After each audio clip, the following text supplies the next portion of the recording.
raciste avec une grosse paire de couilles et un cul de toile cirée. Alors, première leçon, quand on est flic, on se méfie de tout le monde, tout le temps. C'est la seule façon de faire correctement son boulot et de rester en vie. À tous, on reste en position. Est-ce qu'on veut, c'est un flag, le boss et le fric. On bouge pas. Les ordures ont enlevé un de nos collègues. S'ils récupèrent la drogue, ils vont pas s'embarrasser d'un flic. Un flingue, des menottes, un brassard orange fluo autour du bras sur lequel se dessine le mot police. Nous y sommes, là, juste derrière ces femmes et ces hommes courant après les méchants sur nos écrans. Nous, c'est-à-dire vous et moi, nous qui aimons tant les séries policières avec son lot de flics, le flic héros bienveillant, mais aussi les flics anti-héros qui n'hésitent pas à franchir la ligne rouge. Peut-être parce qu'ils nous ressemblent, des gens en prise avec la réalité comme vous et moi au fond. On rentre le soir chez nous, comme des cons, tout seuls. On regarde des séries et la télé, ça mène nulle part. Si, parfois ça mène quelque part de regarder des fictions, quoi qu'en pense le lieutenant Gilles Escoffier. Car à bien y regarder, c'est grâce à lui et à ses coéquipiers de la série Engrenage, dont j'ai savouré les 8 saisons, que j'ai découvert un peu plus et un peu mieux le métier de flic. Avec lui, avec la capitaine Lorberto, le commissaire Herville et les autres, leurs missions sont devenues miennes. J'ai eu comme des envies de chouffer devant une planque, de monter dans un soum pour surveiller un dealer, de poursuivre à moto des assassins. Des flics dans l'action, loin de Navarro et Julie Lescaut, commissaire un peu pépère des années 90. Alors à quoi ressemble le portrait robot du flic dans les séries françaises aujourd'hui ? Comment ces fictions sont devenues des miroirs de notre quotidien, où on n'hésite plus à parler bavure, violence et flashball ? Ouais, je dis flashball, les gars. J'ai toujours dit flashball, je dis flashball. Voilà, c'est comme ça. Attendez, patron, il nous tire dessus au mortier. S'ils nous allument, on répond, faut pas déconner non plus. Oh, les gars, vous êtes où, là? Oh!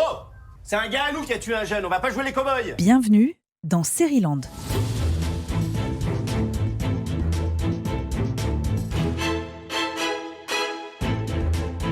Sérieland, c'est le podcast qui vous raconte les séries par celles et ceux qui les aiment et les font. À partir d'aujourd'hui, je vous donne rendez-vous 2 fois par semaine avec mon équipe et des invités prestigieux. Et comme c'est le premier épisode, je vous propose qu'on fasse connaissance. Moi, c'est Eva, je suis journaliste, une enfant de la télé, née le siècle dernier. Ou alors, faut quand même vous dire que Eva Rock est sortie de la maternité la même année que Kojak, Star Trek et Les Feux de l'amour. C'est exactement ça. Après m'être gavée de dessins animés, mon adolescence télévisuelle prend des allures de soap-opéra entre Dallas et Santa Barbara. Depuis plus de 20 ans, mon métier, c'est de passer des heures devant l'écran à tout regarder, documentaires, fiction, divertissement. Et puis un jour de 2001, je tombe. Je deviens accro, je vis, je respire au rythme des aventures de la famille Fisher, un clan à la tête d'une entreprise de pompes funèbres à Los Angeles.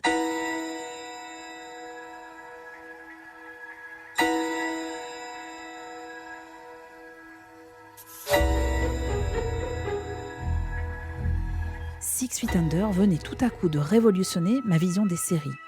Du génie dans l'écriture, une magie dans la construction des épisodes, des rebondissements, le mot cliffhanger apparaissait à peine dans mon vocabulaire, et un ancrage dans le réel fascinant. Il a fallu du temps avant que les séries deviennent un sujet d'étude et qu'elles méritent attention et estime, avant qu'on ne loue David Lynch, Game of Thrones et Netflix. Et voilà comment je débarque aujourd'hui dans vos oreilles, avec mon équipe.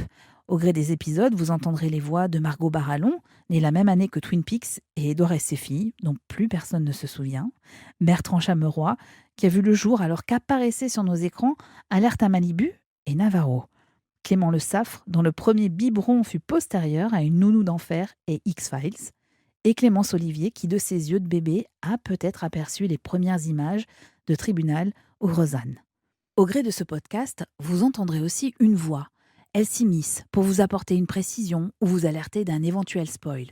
Pour la petite histoire, sachez que cette voix grave, c'est celle de Patrick Mancini, la voix française de Dexter, incarnée par Michael C. Hall.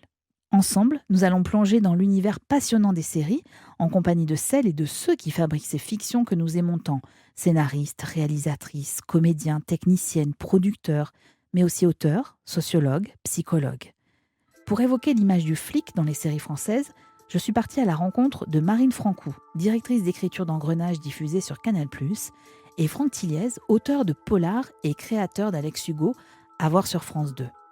Nous avons parlé hyper-réalisme, indique, justice et violence policière. Nous avons parlé de notre société. Sérieland épisode 1, portrait robot des flics dans les séries françaises.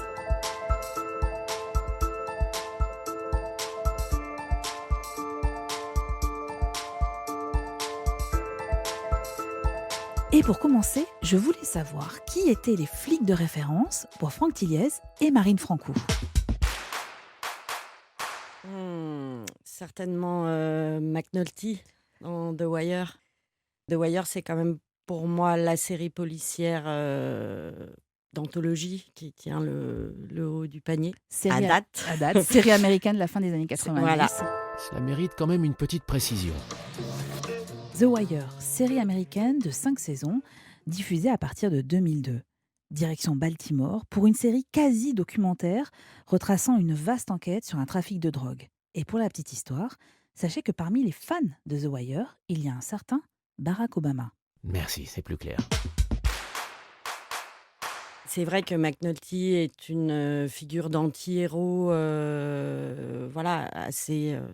assez proche d'ailleurs finalement des héros d'Engrenage, parce qu'il y a aussi cette idée qu'on va vraiment montrer le travail des flics avant tout, et ensuite creuser un personnage, enfin faire ces deux choses en parallèle. Mais c'est aussi une série très précise sur ce que ça raconte, les obstacles de la procédure, du manque de moyens. Il y a finalement un certain nombre de points communs Avec Engrenage. Mais voilà, c'est The Wire. Un souci du réalisme dont nous allons parler évidemment tout au long de ce podcast. Franck Tilliez, c'est qui pour vous le flic de référence ? Je dirais que celui qui m'a le plus marqué, en tout cas qui a marqué une rupture par rapport aux séries plus anciennes, ça a été Vic Mackey de The Shield, Oui. qui est une série américaine. Pareil, fin des années 90. Oui, c'est ça. Et c'était stupéfiant parce que moi, je regardais les séries françaises, Julie Lescaut, tout ça, je prenais du plaisir à les regarder. Puis là, d'un seul coup, on a une première image de la série, on a un flic qui en abat un autre d'une balle dans la tête. Et on se dit waouh! Et ce qui est génial, c'est que on n'a pas affaire à des personnages qui sont complètement lissés. On a affaire à la vraie humanité, c'est-à-dire ce personnage, on se dit, mais on va le détester forcément. Et on se dit, mais comment il peut être le héros d'une série? Et on se rend compte finalement que c'est un personnage qu'on arrive à aimer malgré tous ses travers, malgré cette part très sombre qu'il y a au fond de lui. Et donc, ça, c'est la vraie humanité. C'est comme ça qu'on est et que sont les gens. Et donc, on accroche ce personnage malgré cette face très très sombre.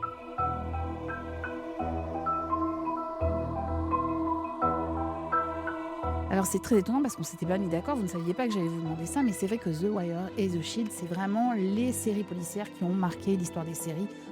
En l'occurrence, l'image du flic, qui peut flirter aussi avec les voyous, ce qu'on retrouve notamment dans Engrenage. Quelqu'un a dit Engrenage, c'est une tranche d'histoire de la fabrication des séries en France. Elle est arrivée avec quelque chose d'assez révolutionnaire dès la première saison, marquant le début d'autres révolutions qui se sont succédées. À mon sens, c'est unique. Est-ce que vous savez qui a dit ça ? C'est une personne qui est présente dans ce studio, donc ça va pas être difficile. C'est vous, Marine Francoux, qui avez dit ça dans une interview pour Canal+.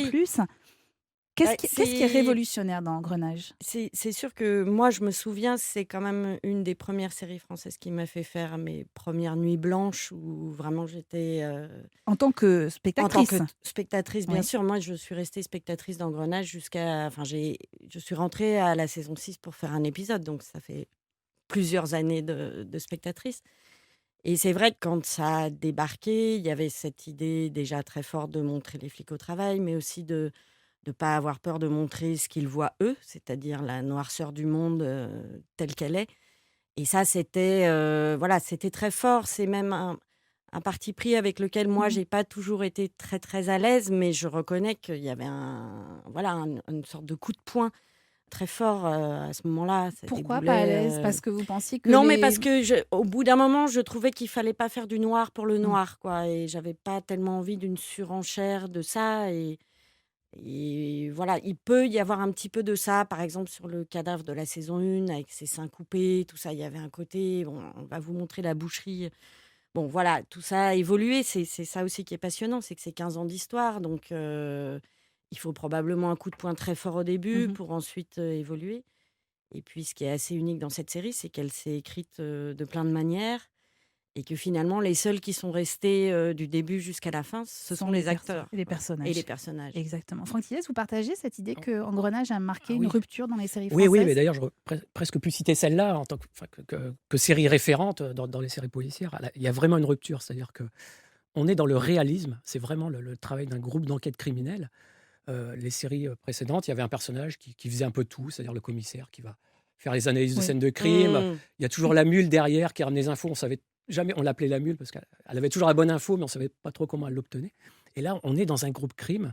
On parlait de la scène d'ouverture qui sont assez dures dans Engrenage, en tout cas dans les premières saisons, mais qui sont la réalité. C'est-à-dire que le travail des flics, c'est ça. Moi, je les côtoie aussi pour mes romans et ils vous montrent les photos. C'est exactement ça. Mmh. Et ce qui était vraiment aussi très, très intéressant, et ça, c'est aussi une des prouesses d'Engrenage, c'est de mêler la justice et la police. C'est la police judiciaire. On avait des séries auparavant où soit elles étaient complètement policières et puis la justice, on laissait un peu de côté, ou des séries judiciaires, Boulevard du Palais, où on s'occupait plus de On la voyait justice. rarement les Et interactions. là, on entre voit les les deux. interactions. Et moi, j'ai trouvé ça génial parce qu'on se dit, mais c'est comme ça que ça marche. On ne savait pas trop comment ça fonctionnait. Et là, on comprend bien toute la mécanique, l'importance des uns et des autres dans les enquêtes criminelles. Et pourquoi parfois c'est très long, pourquoi parfois ça peut aller plus vite. Donc, on comprend toute cette mécanique-là. Et ça, c'est vraiment passionnant. Est-ce que vous pensez que le public exige ce réalisme aujourd'hui? Est-ce qu'on peut imaginer aujourd'hui une série policière où on ne parle pas de bavure, de violence et de thèmes d'actualité?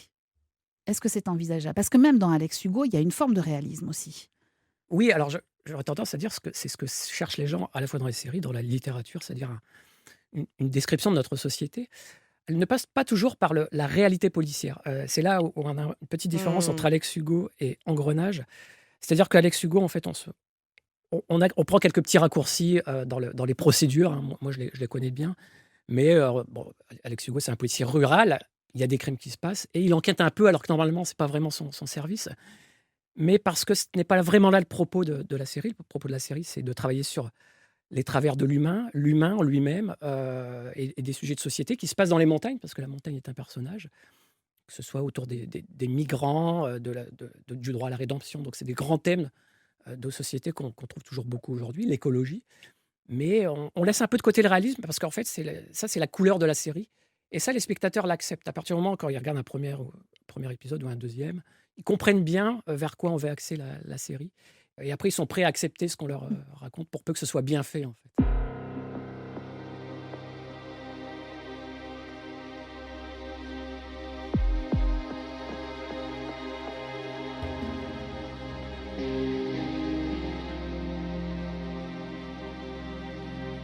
Parce que dans Engrenage, on a besoin de ce réalisme absolu que vous avez travaillé depuis les premiers épisodes. Oui, après, on triche aussi. Hein. Oui. C'est-à-dire que, par exemple, en saison 7, une intrigue sur le blanchiment d'argent qui part d'un trafic de stupéfiants pour remonter aux grands mouvements internationaux de l'argent, ça se traite pas le temps de la saison, c'est 1 mois. Oui.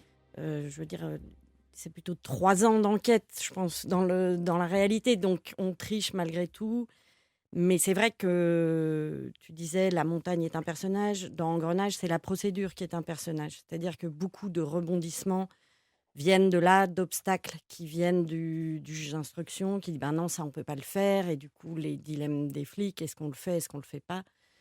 Mais alors, j'imagine que pour tout ça, vous avez aussi vos tontons, vous avez aussi vos informateurs. Bien sûr qu'on a nos tontons. Et donc pour Seriland, vous êtes obligé de nous dire qui sont vos tontons. Je sais qu'on ne dévoile pas nos sources, mais vous allez bien nous expliquer comment vous fonctionnez. Typiquement sur le blanchiment d'argent que vous évoquez dans la saison 7, on imagine que vous êtes entouré quand même d'une armada de gens qui vous expliquent tous ces mécanismes. Bien sûr, alors une armada, non, pas tout à fait, mais c'est vrai que historiquement, moi, c'est une des choses qui m'attirait beaucoup sur Engrenage, c'est que la production a très tôt compris que pour avoir du réalisme, il allait falloir s'entourer de policiers et le faire bien, c'est-à-dire c'est vraiment des partenaires de l'écriture qu'on peut solliciter, qui sont rémunérés. Enfin, c'est pas juste des gens avec qui on va boire Bien un café pour leur soutirer 2-3 informations. Ils font partie du dispositif d'écriture. Sur la saison 7, par exemple, il y avait déjà 2 consultants policiers. Quand on a commencé avec l'équipe d'écriture à leur dire, voilà, on voudrait parler de ça, ils nous ont dit, bah ça, nous, c'est pas notre domaine. Mais parce que c'est Engrenage, parce que c'est finalement le monde de la police, c'est un tout petit monde, ils se connaissent tous. Ils nous ont trouvé tout de suite la personne qu'il nous fallait.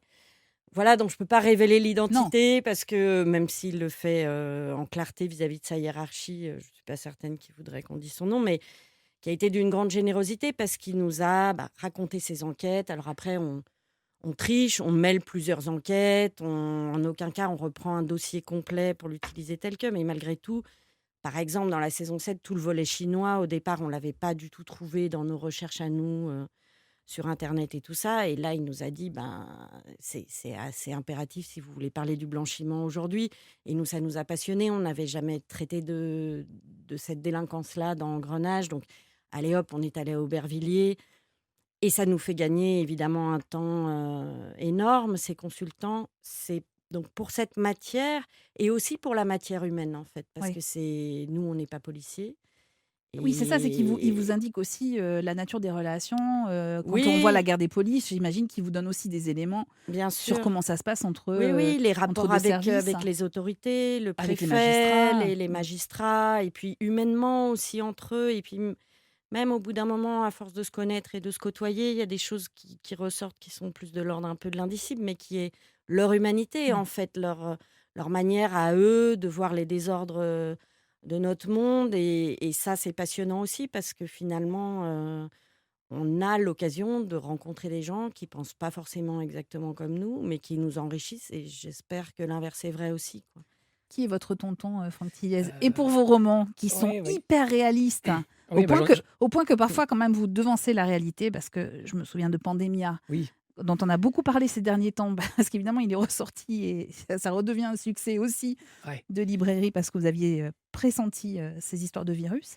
Mais donc, à la fois pour vos romans et pour Alex Hugo, qui sont vos informateurs ? C'est des gens que j'ai connus au fil des années. Je crois que ce qui est important dans ces relations-là, c'est la confiance, parce que ce sont des métiers sensibles, ils travaillent sur des enquêtes.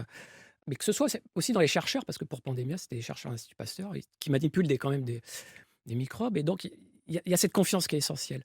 Je dirais que le deuxième aspect, c'est qu'ils ont envie qu'on parle bien de leur métier, de ce qu'ils font réellement. Ils ont peut-être eu assez à un moment donné de voir les séries où on avait soit des super flics ou des flics carrément à côté de la plaque.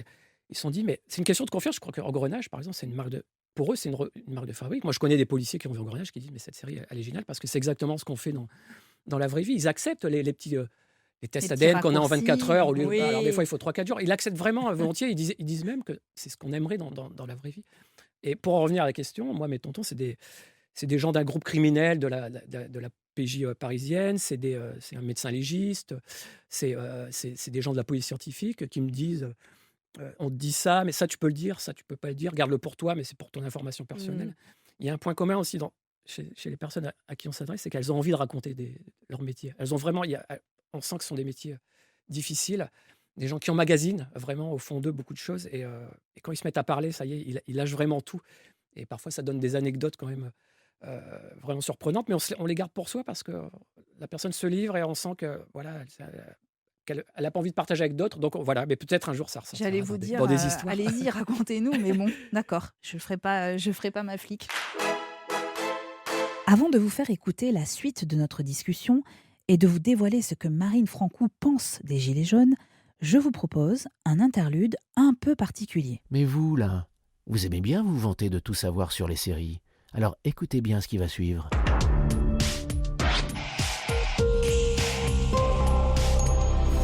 Je vais moi aussi vous parler d'une série avec des flics et avec des criminels, sauf qu'eux sont déjà derrière les barreaux. Clémence Olivier, agent coulisses de Seriland. Je vous emmène dans la prison américaine d'Oswald. C'est ici que se situe l'intrigue de la toute première série de la chaîne américaine HBO. On est en 97, juste avant Sex and the City et près de 15 ans avant Game of Thrones. Cette série, c'est Oz. Oz. C'est le surnom du pénitencier Oswald, le pire des pénitenciers, maximum sécurité. Oz est rétro. Oz est une humiliation. Vous voulez punir un type, vous le séparez de sa famille, vous le séparez de lui-même, vous le bouclez avec ses semblables.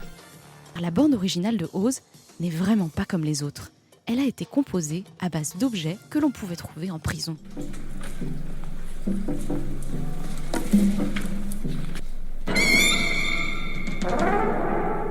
Des portes qui claquent, le bruit des clés qui tournent dans les serrures, les cris, les hurlements des détenus. mais aussi la batterie dont on peut jouer en retournant une poubelle. Détourner des objets du quotidien des prisonniers pour en faire des instruments, on pourrait se dire que c'est seulement un bon storytelling pour vendre la série. En fait, c'est le fruit d'une véritable réflexion et même d'un engagement du créateur, Tom Fontana. Il veut montrer la violence qui règne derrière les barreaux, leur organisation en clan, mais aussi le rôle ambigu des surveillants pénitentiaires et au fond, l'échec du système carcéral. Et pour que la fiction soit la plus réaliste possible, le créateur de la série donne de sa personne. Pendant 2 ans, Tom Fontana visite des prisons américaines, rencontre des détenus, et une chose le marque particulièrement lors de ses visites, c'est le bruit. Il est omniprésent.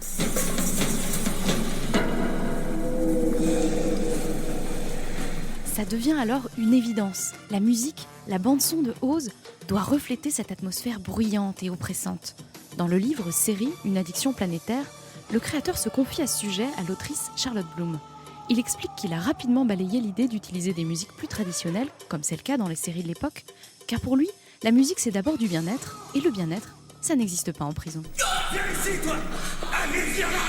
Je t'ai vu! Mets-toi à plat ventre! Fous-toi à plat ventre! Non! Non, je ne veux pas, non! Oz, c'est l'enfer pour purger sa peine. Tom Fontana ne se limite pas à la bande-son. Le réalisme et le souci du détail qui ont fait le succès de Oz imprégneront toute la série. Le créateur a recruté des anciens prisonniers pour faire office de figurants, mais c'est dans le générique que le réalisme est poussé à son paroxysme. On voit un homme se faire tatouer le mot Oz sur le bras, c'est en gros plan, on ne voit pas son visage, mais on voit l'encre s'introduire dans la peau. On a presque mal pour lui. C'est une vraie scène, avec une vraie aiguille et la douleur qui va avec. Et le tatoué n'a rien d'un inconnu. C'est Tom Fontana lui-même. Il s'est fait graver dans la peau le nom de sa série. Maintenant que vous avez envie de regarder cette série, on va quand même vous dire où vous pouvez la trouver. Oz, ça s'écrit O-Z. C'est une série en 6 saisons, 56 épisodes. Elle dure au total 2800 minutes et vous pouvez la retrouver en DVD.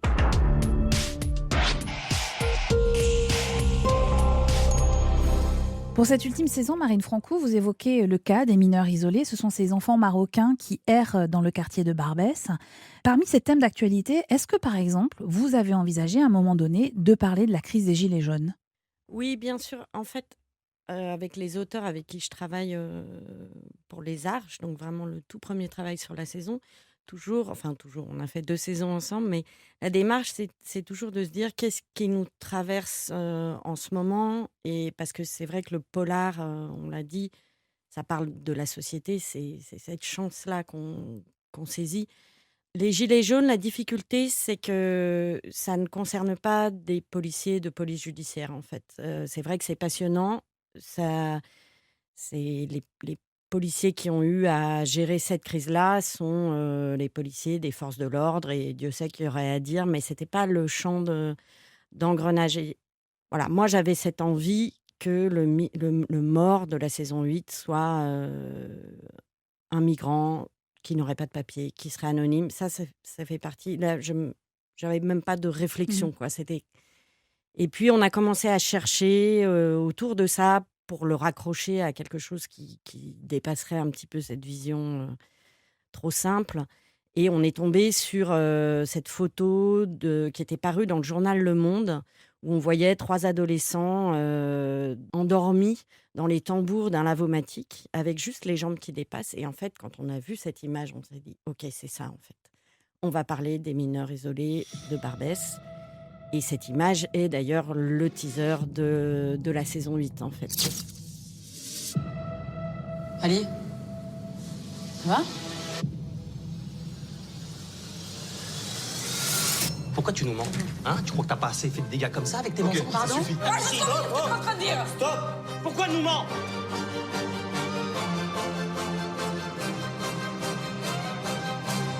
Quand vous dites « on », c'est vous et les auteurs qui travaillent avec vous.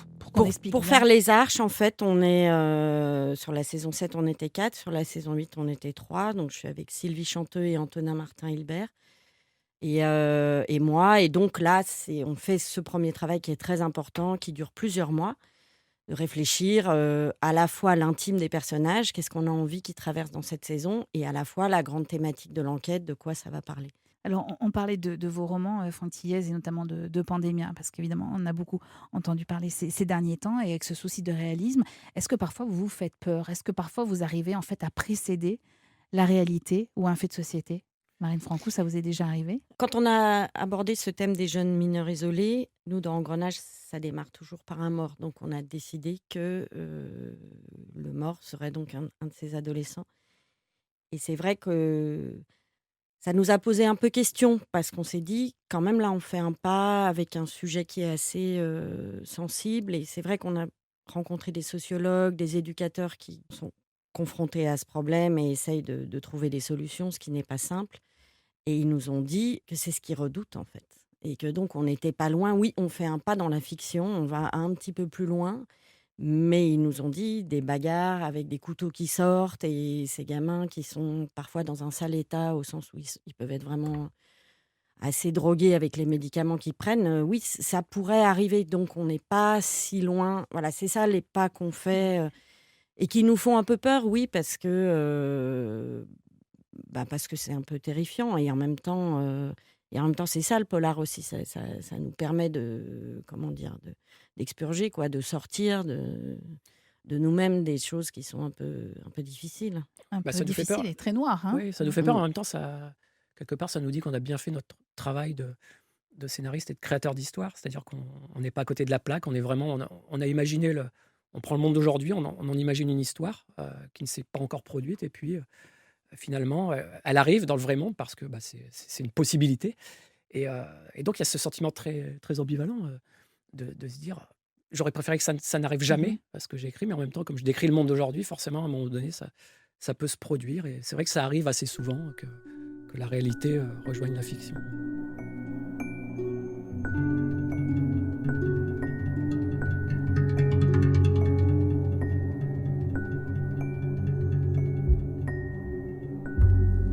J'ai une dernière question, parce que vivre autant de temps avec vos personnages de flics, est-ce que d'abord ça vous a fait changer de regard sur ce métier? Et est-ce que vous auriez aimé être flic?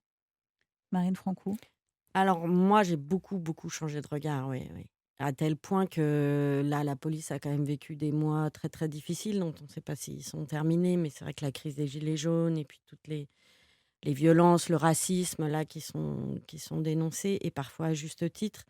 J'ai été d'une grande empathie, en fait, avec ce corps de la police et beaucoup à les défendre, en fait, et surtout à alerter les gens sur le fait qu'il y avait vraiment un danger là, à se mettre à tirer tous à boulet rouge sur ce corps de manière complètement uniforme. Voilà, donc oui, j'ai considérablement changé de regard, parce que je crois que je mesure, justement, en discutant beaucoup avec les consultants, l'un d'eux m'a dit à propos des violences policières, il me dit: «Mais en fait, vous n'avez jamais connu ce que c'est que de courir après quelqu'un dans la rue en se disant: "Il faut que je l'arrête"». Et oui, il y a de l'adrénaline, et oui, il y a quelque chose de la virilité, et je dis ça même si c'est une femme qui est engagée, une adrénaline, et si l'autre résiste, oui, enfin, c'est violent. Et en fait, à un moment donné, cette espèce de bien-pensance un peu collective qui voudrait qu'on puisse arrêter les gens juste en leur disant: «Non, alors s'il te plaît, tu t'arrêtes là, je te passe les menottes». Enfin, voilà. Alors, ça ne veut pas dire qu'il n'y a pas des choses à regarder un petit peu dans le fonctionnement de ce corps, hein, je ne suis pas en train de dire ça, mais c'est vrai que je me suis ouverte à des choses que je ne connaissais pas et sur lesquelles j'avais un peu tendance à avoir des jugements à l'emporte-pièce, quoi. Parce qu'on aimerait tous que ce soit pas violent, mais quand ils vous expliquent que la clé d'étranglement, ça peut nous choquer, mais c'est souvent la manière la moins violente de neutraliser quelqu'un, c'est intéressant à entendre. Et personne ne le dit, en fait. Vous, Franck Tilliez, est-ce que vous auriez aimé être flic? Ce sont des métiers qu'on découvre de l'intérieur quand on est scénariste, et que quand on côtoie les policiers, on se rend compte de toute l'humanité qu'ils dégagent. Et leur quotidien, c'est la violence quand même, sous toutes ses formes, hein. C'est pas forcément de la violence physique, c'est un crime, c'est quelqu'un qui s'est fait frapper, qui vient porter plainte. Et ça, c'est en permanence. Donc des gens qui ont des familles, qui ont des fragilités, qui sont toujours sur le fil du rasoir, mais qui essayent de faire leur métier au mieux avec toutes les contraintes qu'on leur impose. Et cette image, effectivement, cette image très, très négative qui s'est dégagée d'eux dans notre société, ça leur fait mal, ça les touche, parce qu'ils disent: mais nous, on n'est pas comme ça, c'est pas ça la police. On est là pour vous défendre et pour résoudre des affaires terribles. Et donc, Oui, moi, je suis très empathique et j'aime beaucoup la police. C'est ce qu'on essaye de montrer, je pense, dans nos séries. Des personnages très humains et qui expliquent pourquoi ils font telles actions. Et quant au fait d'être policier, pas forcément, mais je pense qu'on a un métier un peu idéal parce que grâce à nos métiers de scénariste, on peut aller flirter à droite, à gauche, à découvrir tout un tas de métiers qui sont absolument passionnants. Et moi, j'adore ça, donc ça fait aussi partie de... on vit plusieurs vies, en fait, donc ça, c'est génial. C'est sur ce constat que notre discussion s'est achevée avec Franck Thiliez et Marine Francoux, car il fallait bien qu'on s'arrête à un moment donné. Mais restez encore un peu, car on ne peut pas se quitter sans vous avoir donné envie de regarder une dernière série.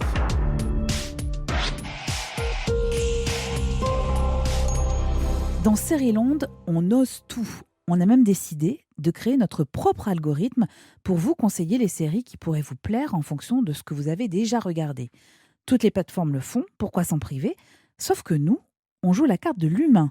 Oui, notre algorithme s'appelle Margot Barallon. Si vous avez aimé Engrenage, Margot a une autre proposition à vous faire. Parce que vous êtes en manque et que vous ne savez plus trop quoi regarder, que vous estimez que rien ne surpassera jamais votre série préférée ou que selon vous, trop de choix tue le choix, Seriland vous conseille. Eh bien, si vous avez aimé Engrenage, moi je vous conseille The Sinner. C'est une série américaine à voir sur Netflix et vous allez retrouver tout ce qui fait le sel de la série française, notamment le frisson qu'on vient évidemment toujours chercher avec une intrigue policière. Alors il y a quand même une différence notable, c'est que dans The Sinner, vous savez dès le début qui est coupable. Je ne vous spoile rien, dans la première saison, une femme, Cora Tanetti, va poignarder un homme en plein jour, sur une plage, devant des dizaines de témoins, apparemment sans raison. Quelle était votre relation avec Francky Belmont? Je le connaissais pas. Vous n'avez jamais eu de contact avec lui avant aujourd'hui? Non.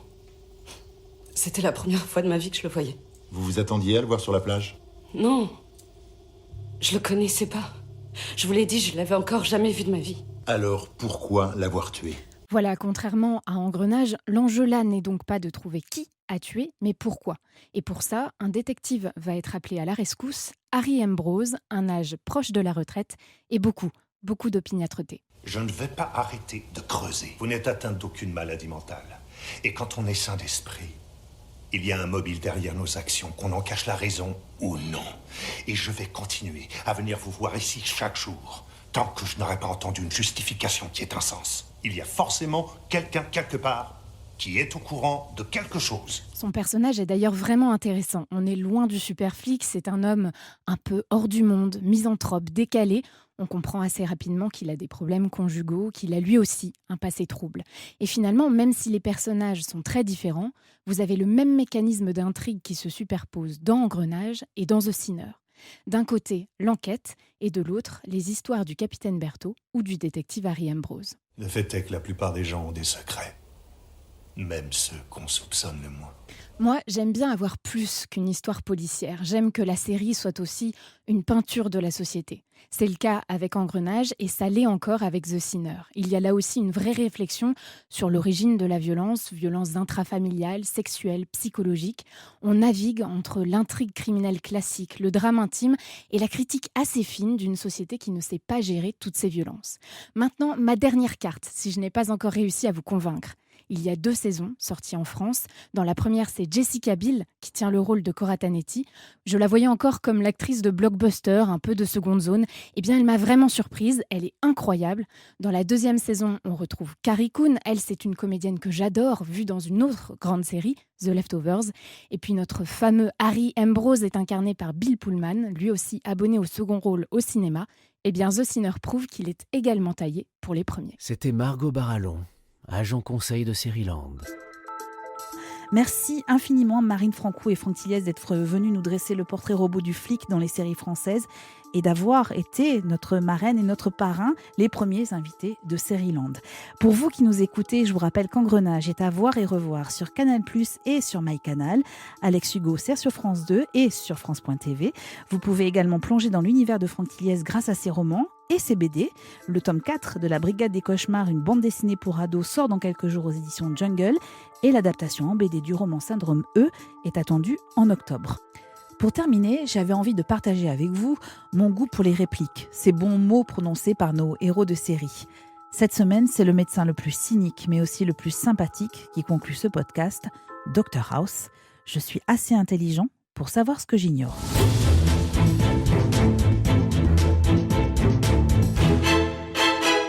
Dans le prochain épisode de Sérieland, vous allez avoir la chance de pénétrer dans les coulisses d'Engrenage grâce à un grand entretien avec Marine Francoux pour tout savoir sur la série policière et ses secrets de fabrication. Sérieland est un podcast d'Europe 1 Studio, produit par ma fée Adèle Ponticelli, réalisé par Christophe Pirot et Xavier Joly, concocté en coulisses et en plateau par Clémence Olivier et Margot Barallon, que je remercie.